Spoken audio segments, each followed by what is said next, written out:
Yun mga katips, magandang araw po sa ating lahat. Ayun mga katips, 16 days na po na aking mga chicken broiler at yan, i-update ko lang po kayo. At ngayon mga katips ay 99 pa rin po ang ating mga chicken broiler mga katips. Simula nung nagkaroon tayo ng mortality na 6 ay hindi na po nadagdagan tong ating mortality mga katips. Kaya maganda ang ating mga broiler ngayon mga katips. Ayan, nag-change na rin tayo ng page, Integra 2000 na po ang ating patuka mga katips.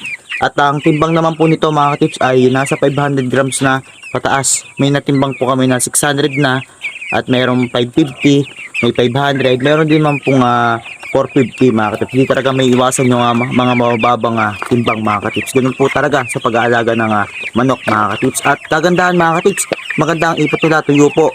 Kaya ibig sabihin hindi sila nag-dehydrate na po, sapat ang ating pinapainom na electrolytes mga katips. At yun, maraming salamat sa mga patuloy sumusuporta kay JTips TV. Happy farming po sa ating lahat mga katips.